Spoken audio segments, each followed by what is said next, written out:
Спасибо, девочки, чудесный танец.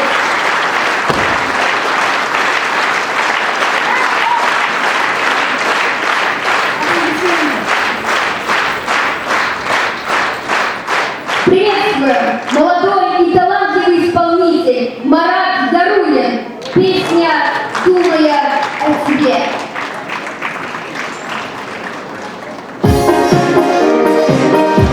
Hadi herkese vesile Tabak çeklerine siliyor bataklarında Kimse kamerası gibi Kuşlatılıyor, sikik Sihirli uyla Kanlarına güzel taşı vurulur İntelerin yakındır Bir bakın dünyasıdır Yazının peyale Kimse yalnızlığına dalışır Bu birbirimizin Bizimkiye sarıl sarışır Yazının peyale Kimse yalnızlığına dalışır Bu birbirimizin Bizimkiye sarıl sarışır Bu işlerin güven olur Neyse gelirken Canlarıma yanılır Bir şevacıyı bulabilsem Yoksa gülme yarınca yalnızlığına dalışır Bu birbirimizin Bizimkiye sarıl sarışır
Спасибо.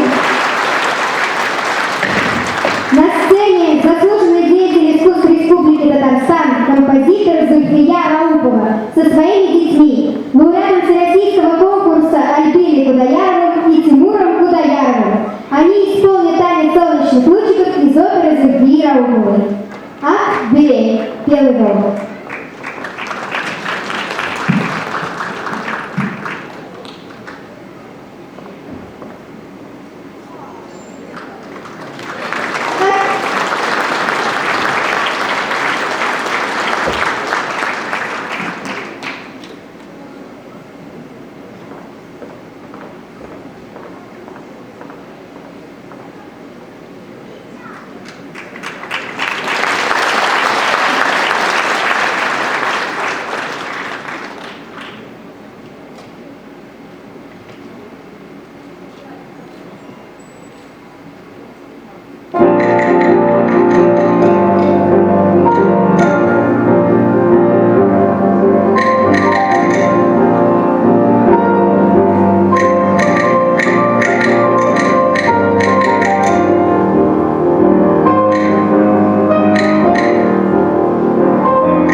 заслуженного деятеля искусств Республики Татарстан Саяра Хабибуллина и заслуженного артиста Республики Татарстан Розу Хабибуллину с гимном любви всех татар мира СВД ТГРМ Спине. За реальным композитором. Приветствуем их!